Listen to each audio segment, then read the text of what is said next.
안녕하십니까. 안녕하십니까. 오늘은 전기기사, 전기산업기사 그 필기 준비 과정 중에 제1과목 자기학 과목을 한번 알아보도록 하겠습니다. 여러분들이 이제 과연 어떻게 준비를 해야 되는지 네. 오늘 이제 1과목 자기학을 하는데요. 사실 자기학, 전자기학, 전자기학도 줄여서 자기학 이렇게 얘기하는데 어떻게 간에 저는 전자기학을 강의 안 하고 교수님 강의하는데 저는 이제 자기학을 이제 우리 공부하신 분들이 사실 세 가지로 저는 표현할 수 있을 것 같아요. 세 가지요? 네, 세 가지 표현할 수 있는데 예. 첫 번째가 뭐냐면 두려움의 과목, 공포의 과목, 공포의 과목. 예, 많이 듣는 얘기죠. 네, 예. 공포의 과목, 두려움의 과목입니다. 야, 이게 책을 딱 펼친 순간 머리가 지글지글하죠. 아마 조금 여러분들하고 이제 공감대가 될 겁니다. 네.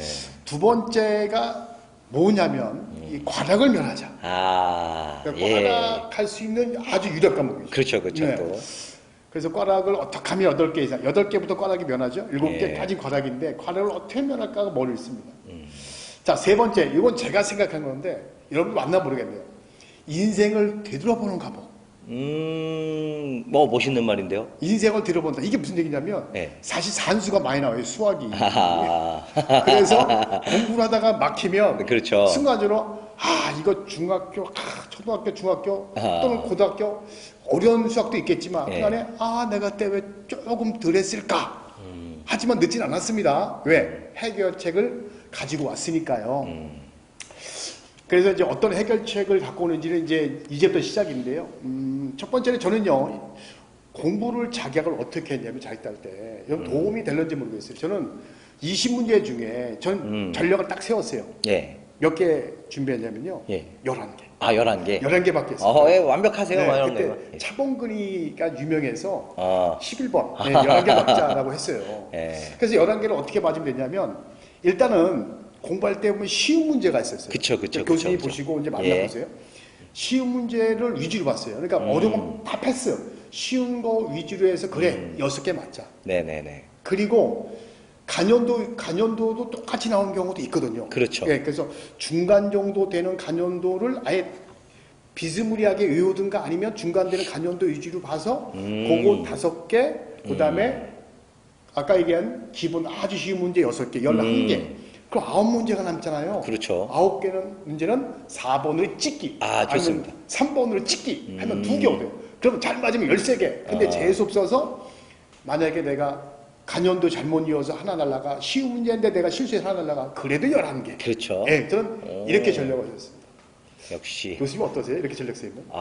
지금 또 들어보니까 제가 학생들한테도 이렇게 강의를 할까 봐요. 이렇게 전략적인 수업법, 전략적인 학습법 상당히 좋은 것 같아요.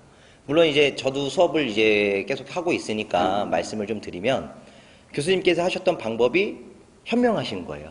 어차피 제가 볼 때는 전자기학이 많이 어렵다고 느끼시는 학생들은 전자기학에서는 최소한의 기본 점수 조금 이상만 받겠다라고 하고 내가 더 많이 받을 수 있는 과목들을 조금 더 살리는 게 낫지 않냐.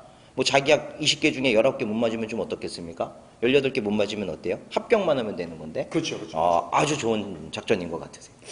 괜찮은 것 같아요. 예, 아주 좋습니다. 그럼 제가 자격 선생 할까요? 절대 아닙니다. 예.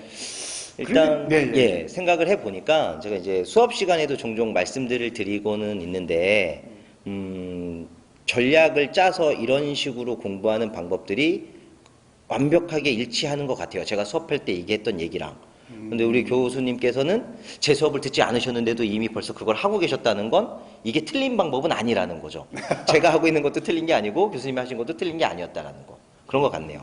사실 자기학이 여러분들 처음에 우리 책을 이렇게 보잖아요. 이제 온라인 쪽에서 책을 보시는 분, 오프라인에서 이제 학원이라든가 이런 데 와서 이제 책을 딱 펼친 순간 설비나 전력을 딱 펼쳤을 때는 이거 별거 아니라고 하다가 자기학을 이렇게 펼친 순간 얼굴이 빨개지거든요. 그쵸. 네, 그래서 그 대부 첫날 이제 벡터를 나가는데 벡터 수업을 나가는 순간 학생 그 다음날 모여서 제가 이제 그 자기학 수업 다음에 이렇게 가보면 이제 고민들을 할 때가 많아요. 하여튼간에 힘들 내시고요. 예. 전략은 아까 되겠지만 여러분들이 편하시. 저는 그렇게 공부했다는 거 공부했다는 거, 또 주변에 또 제가 이런 식으로 하라고 사실 조금 얘기를 해요. 사실 이제 주 교수님 말고도 이제 이제 지금 파트너지만 이제 그 전에는 이제 다른 교수님들 이렇게 또 다 보면 그런 식으로 또 공부를 많이 하곤 해요. 그렇죠. 근데 요즘에 교수님, 예, 예, 예.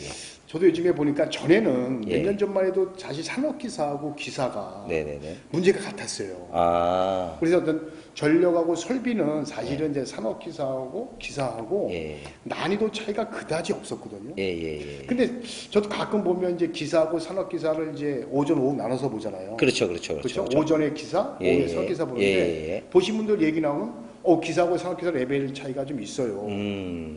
그럼 맞습니다. 만약에 있어요? 네, 있어요. 그러면 그게 이제 우리 공부를 할 때 산업기사는 어떤 방법, 기사는 어떤 방법으로 하는 게 적중할까요? 아, 좋은 질문이시네요. 네. 이게 이제 신선한 질문이에요. 이거 수강생들이 이런 것까지 물어보진 않는데, 제가 또 선생이니까. 아, 그러네요. 이게 산뜻하네요, 이게. 네. 생각을 좀 해보면, 말씀하신 대로 전자계약이라는 과목은 산업기사하고 기사하고 난이도 차이가 분명히 있어요. 그래서 기사를 준비하시는 분이 공부하는 방법하고 산업기사를 준비하시는 방법이 살짝은 차이가 있습니다. 보통 이제 제가 수업을 할 때는 전기기사나 전기산업기사 훈련생들 한쪽을 치우쳐서 강의를 보통 하다 보니까 그쪽 파트에 대한 얘기들만 이게 넌지시 해드릴 수밖에 없는데, 예, 이번 기회를 통해서 다 말씀을 드리면, 일단 기사를 준비하시는 분들은 제가 막 수업 시간에 하는 얘기죠. 닭공. 좀 강한 얘기인데 괜찮나 모르겠네. 닥치고 공부해. 닭공. 이 닭공을 무조건 하셔야 되는 거예요. 암기를 하시던 이해를 하시던 그건 나중 문제고, 일단 문제를 풀 수 있는 어떤 무기를 갖고 있어야 된다는 거죠. 그 무기들을 만들어내는 방법은 개인마다 차이가 있는 거예요. 산수를 잘 하시는 분들은 이해를 하시면 되고, 산수가 조금 약하신 분들은 그 무기만 암기해 놓으면 되는 거죠. 그 다음번은 이제 대입해서 푸는 게 남는 건데, 이건 저하고 수업하면서 무조건 해결이 가능하거든요. 근데 이제 기사를 하시는 분들은 여기에 한 단계 업을 하시는 게 뭐냐면, 이게 관연도 문제 중에서 예전 문제들일 거예요. 예전 문제인데 많이 난이도가 있었던 것들. 그러니까 저희가 시중에 지금 구입할 수 있는 책들에 나오지 않는 것들. 그러니까 이런 건 제가 수업하면서 예제로 던져드리는 그것들. 지금 이렇게 얘기하면 알아들으시는 분들 분명히 있으실 거거든요. 교재에는 없으나 제가 예제로 던져드리는 이상한 미분을 통한 문제라든가 이상한 적분을 해야 된다라든가, 그러니까 고차원적인 문제가 분명히 있어요. 근데 이거는 보험이죠, 보험. 아까 우리가 전략을 짜서 공부를 해서 점수를 얻겠다라는 생각을 갖고 계신다라면 너무 어려우면 상대적으로 좀 버려도 돼요, 사실은.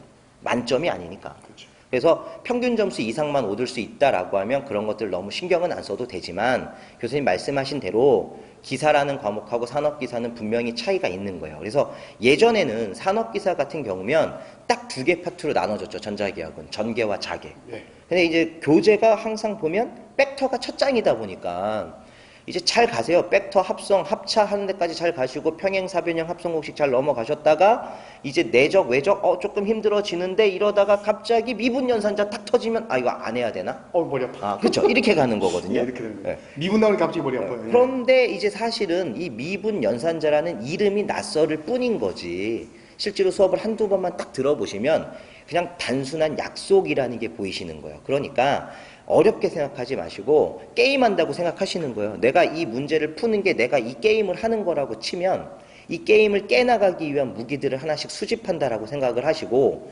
전자계약을 특히 산업기사 준비하시는 분들은 늘 강조하는 두 개 파트 핵심으로 파는 거죠. 전계와 자계의 대응관계들, 전계에서 필요한 공식, 자계에서 필요한 공식을 구분만 하시면 돼요.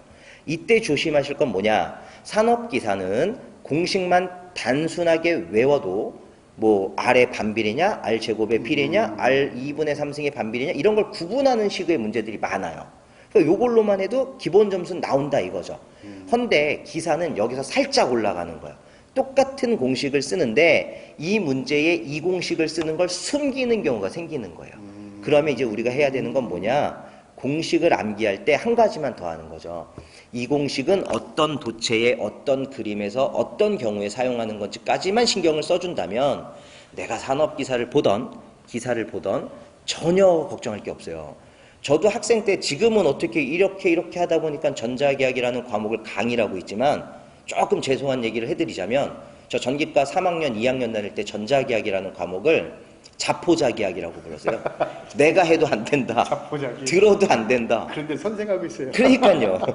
그러니까 이런 방법을 가지고 조금 쉽게 재미나게 접근하려고 애를 써보시면 하나 두 개가 풀리실 거예요. 그때부터는 자신감이 막 올라가는 거죠. 제가 수업할 때 늘 하는 얘기 있잖아요. 내 공을 쌀 때까지는 기다리라고. 한 번에 포텐이 터지는 사람은 아무도 없어요. 어느 정도 시간을 수집한다, 무기를 수집한다라고 생각하고 별개의 공식들을 하나하나 암기해 둬보시는 거야. 그럼 그거를 이용할 수 있는 순간이 분명히 올 것이고, 그랬을 때 쌤들은 재미를 느끼고, 그럼 그때부터는 쑥쑥 올라가는 거죠. 난이도가 있던 없던 똑같을 겁니다. 저는 이렇게 생각을 해요, 교수님. 근데 하여튼 뭐 저보다도 이제 그 교수님이 이제 자기학 쪽을 많이 강의하시니까 이제 거기에 대한 이제 준비라든가 준비 전략이라든가 이건 탁월하실 것 같아요. 뭐 관련도도 많이 이제 보시고 하니까 이렇게 보시면 되겠네요. 뭐 간단하게 얘기한다면 뭐 방정식을 얘기한다면 산업기사는 뭐 한 1차, 2차 방정식, 그렇죠. 그다음에 이제 기사는 이제 3차, 고차 방정식 네. 이렇게 보시면 된다라고 보면 될 것 같고요. 요즘 뭐 기사나 공사 같이 기사나 산업기사 같이 시험을 준비하고 있잖아요. 그렇죠. 하여튼 여러분들 그 기사든 산업기사 뭐 같이 준비하셔서 뭐 다 따면 좋고요. 하여튼 지금 저희가 이제 준비하는 이런 동영상을 보시고 공부하실 때 많은 도움이 되시리라 믿고요. 참고적으로 제가 여기 찍기 전에 우리 이제 수강생 한 명이 예. 이제 기능사를 따고 시험 자격이 돼서 현장에서 이제 있던 친구인데 기능사를 따고서 이제 산업기사 따겠습니다라고 해서 지금 이제 공부하고 있더라고요. 그래서 이제 한 2달 됐어요. 예. 여기서 이제 지금 학원에서 이제 공부하고 있는데 누군지 알 것 같아요. 예. 자기학 어떠니?라고 물어봤어요. 예. 이거 실제예요, 실제. 뭐라고 하냐면 처음에 한 번 강의를 듣고 나서는 뭐가 뭔지 모르겠어요라고 하더라고요. 근데 요즘에 제가 이제 지난 두 번째 동영상을 또 보고 있더라고요. 1.2배속을 보고 있더라고요. 좀 빠르니까. 그러면서 제가 툭 던지니까 요즘 자기가 어떠니라고 하니까 하는 얘기가 이제 좀 알아들을 것 같아요 라고 하더라고요. 근데 이 친구가 자격만 해요. 근데 재미를 안 거죠. 그러니까 여러분들 그 시간까지는 좀 고통을 좀 인내를 하셔야 돼요. 그러니까 맞습니다. 처음에 힘든데 듣고 한 번 더 듣고 아니면 한 번 더 세 번째까지 들으면 아마 제가 봤을 때는 조금 이거구나라고 하면서 재미도 있고 그랬을 때 그 정도만 알아도 제가 봤을 땐 한 10문제, 11문제까지 나오지 않을까. 충분하죠. 네. 하여튼 이건 뭐 참고고요. 여러분들이 하여튼 근데 참고인데도요. 사실 저희 얘기한 내용을 잘 아마 이해를 하셔서 적용을 하시게 되면 도움이 많이 될 겁니다. 네, 잘하고 있을 거예요. 네, 도움되라고 말씀드린 거고요. 자, 마무리 말씀 해주시죠. 예, 뭐 이제 여러 수험생 여러분들이 이제 시험 날짜가 점점 다가올수록 질문하고 싶은 것도 많아지실 거고 궁금하신 것도 많으실 거고 잦은 생각들도 많으실 거예요. 근데 제가 늘 하는 얘기지만 공부를 할 때는 일단 잡생각은 버려야 돼요. 잡생각 버리고 전자기학을 할 때는 전자기학에만 매진을 하는 거고 뭐 전력을 할 때는 전력만 일단 매진을 하는 거고 그 시간에 그 과목에 대한 최선을 다하시다 보면 분명히 길이 보이실 겁니다. 그리고 이런 기회를 통해서 우리 쌤들이 저한테 실제로 강의를 듣지 않는다 하더라도 오프라인 강의를 못 듣는다 하더라도 댓글창 이용하셔서 질문을 하시면 저나 우리 강 교수님이 매번 보고 확인해서 답변 달아드릴 수 있으니까 그런 것들도 좀 적극적으로 이용해 주시고요. 힘내시길 바랄게요. 뭐 날씨도 이제 조금 있으면 풀릴 것 같은데 조금 있으면 시험 볼 거니까 조금만 더 힘내가지고 잘할 수 있게끔 기다려 보겠습니다. 화이팅 하시기 바랍니다. 그러면 여기서 마무리 칠까요, 오늘은? 네. 수고하셨습니다. 수고하셨습니다. 네, 수고하셨습니다. 수고하셨습니다. 근데 자기하고 진짜 어려워. 그건 좀 그렇긴 해요. 인정은 하는데.